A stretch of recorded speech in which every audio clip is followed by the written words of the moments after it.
good morning. If you've been with me the last couple of weeks, you saw I did some bar clamps and some hammers. Well,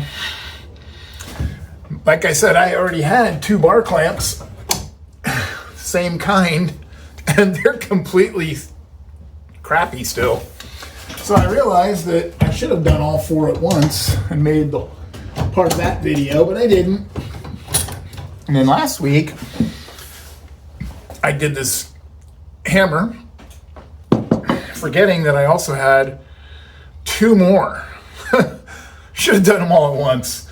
I'm not going to make hammer videos and clamp videos over and over.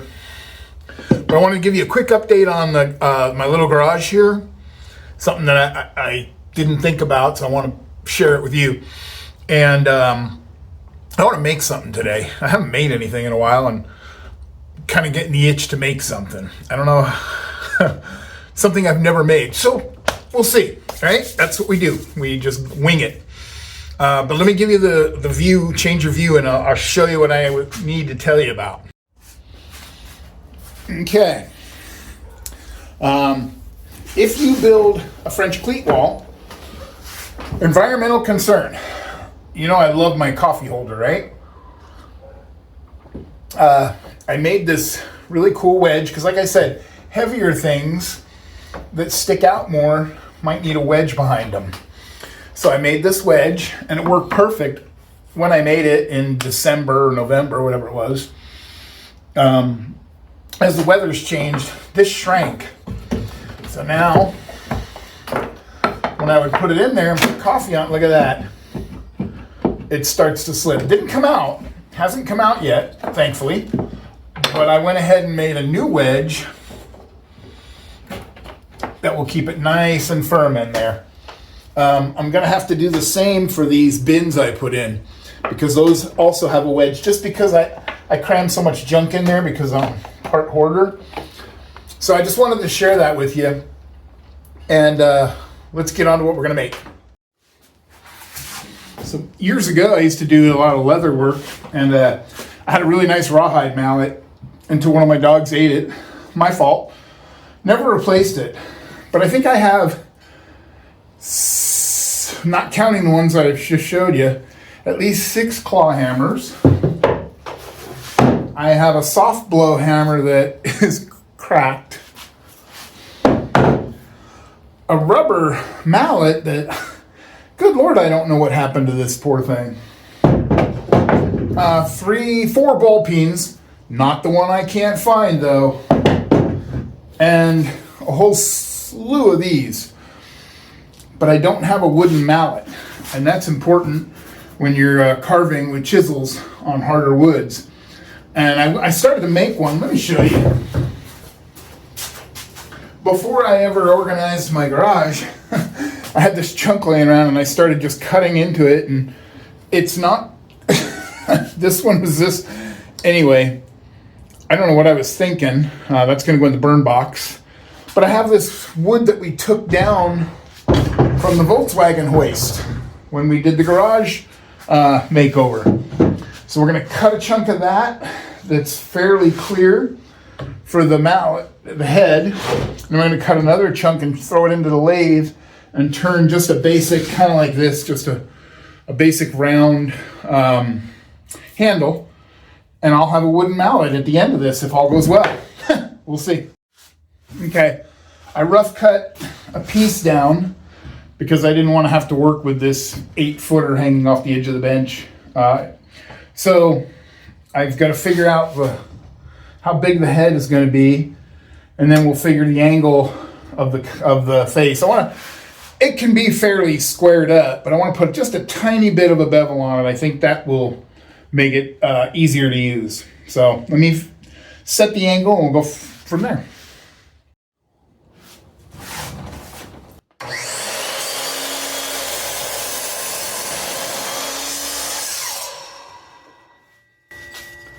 I don't know. Might be a little. No, I don't think it's too small. What do you think? We'll go with it. We can always make another one. Okay. I marked corner to corner to get the bottom center.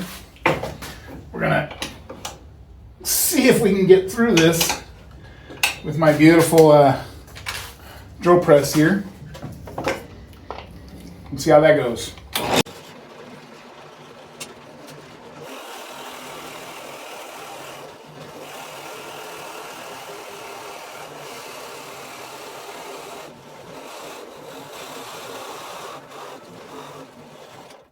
Okay, we bottom out right there. What are the odds that if I do the same center location here and go this way, that I'll line up? Not at all. So what I'm going to do, I'm going to put a longer, skinnier bit in and drill the rest of the way through, and that'll give us a center point to come the other direction. Look at me thinking. My goodness.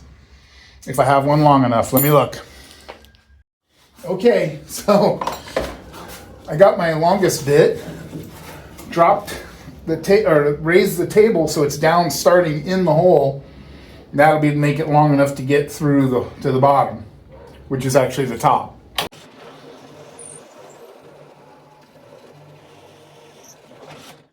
You didn't see all that little trick, did you? I think it worked though. There we go. We got a reference hole. So now we'll put the other bit back in and try and get it all lined up.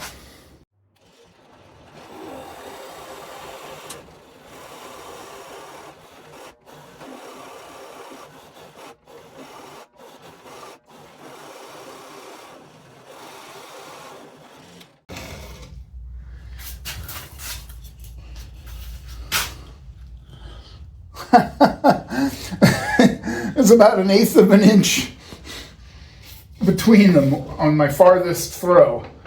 Let's see if I can. I'm gonna have to raise it up on there now. This is good. It's kind of safe.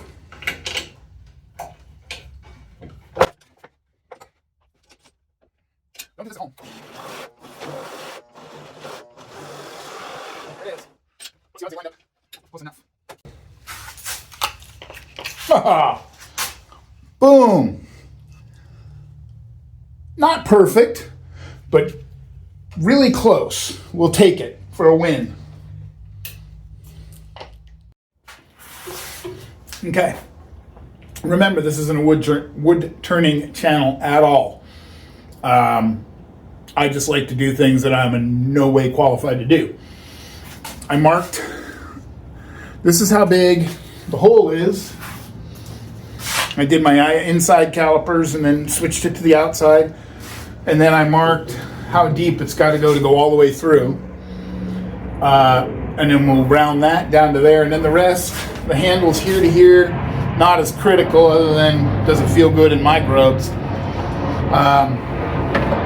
I do have a couple of sharp tools. There's a plane going over.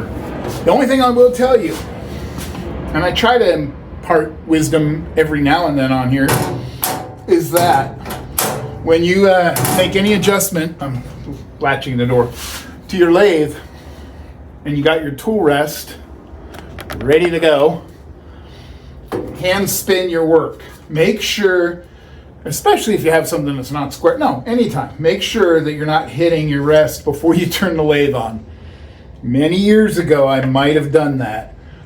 And you only learn that lesson one time. You don't have to. So let's get this down to round and we'll go from there. And I'm not going to make you watch the whole thing again.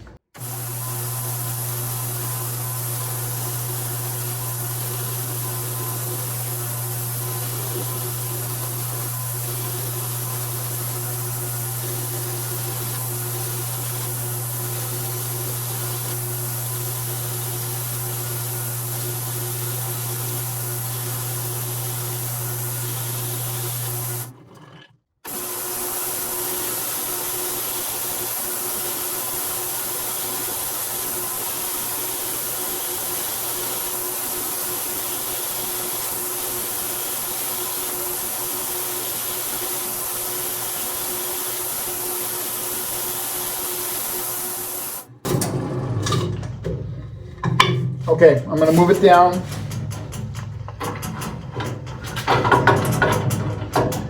almost to round. Adjust my tool rest. Make sure it's not hitting. I like to make sure it's nice and square. That's me.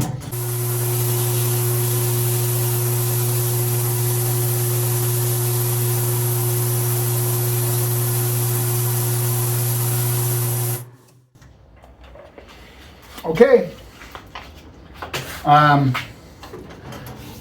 I think we're good. That was a lot of turning and a lot of sanding, but I think I should probably cut that off first.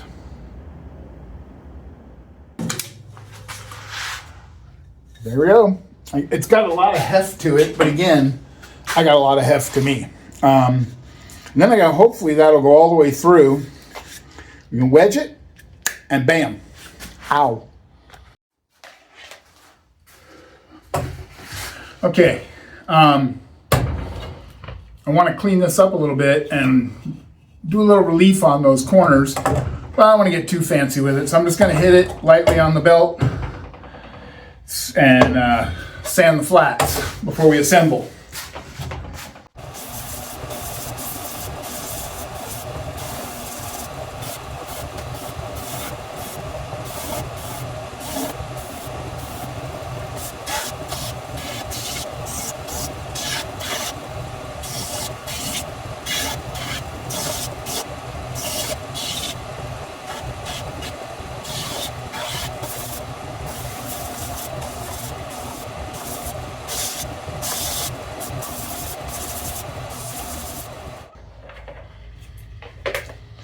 Sorry I made you sit through that.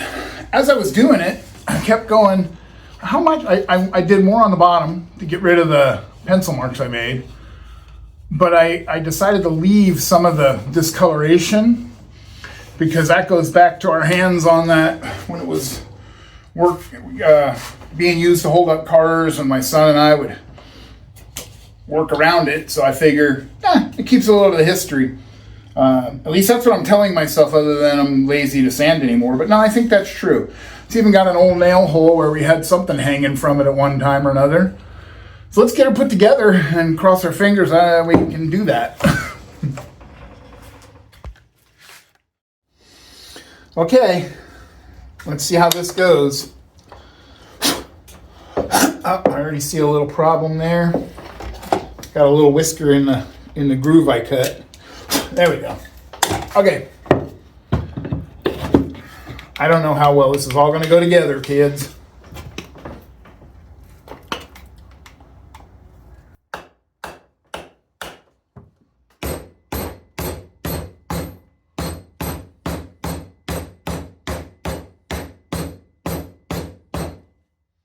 I'll be darned. Let's get some glue on the wedge, or in the wedge.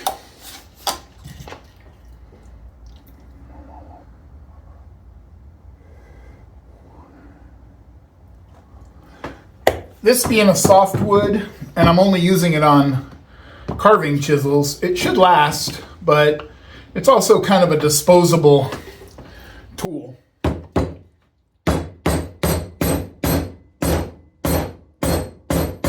I was actually going to cut a metal wedge to go in it too, but I don't really think it even needs it. Okay, let me cut that off and then I'll show you the finished product. All right. Get a little bit of stain on it. Just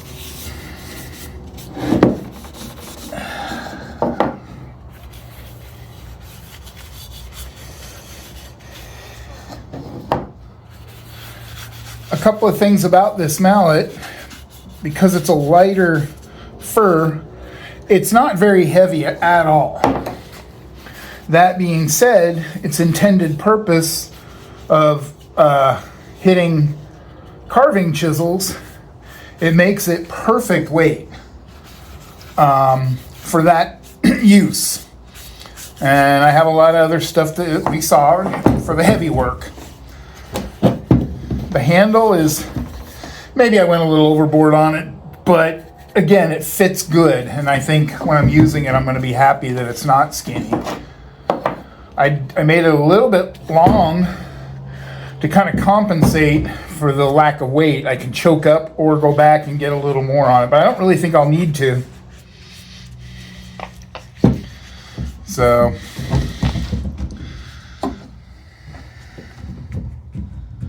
I have some shellac still. I think I'm gonna go with shellac on this. It was that or linseed oil, right? Oh. All right. I have to say, I think I've been commenting lately that I haven't made anything much anymore in my shop. So it sure was fun to kind of put something together. Good, bad, or indifferent, it's done. And I enjoyed taking you guys all along with me. I hope you enjoyed being here and got something out of it. If not 15, 20 minutes worth of entertainment value. So let me shellac her up. I'll get some pictures and we'll call it good.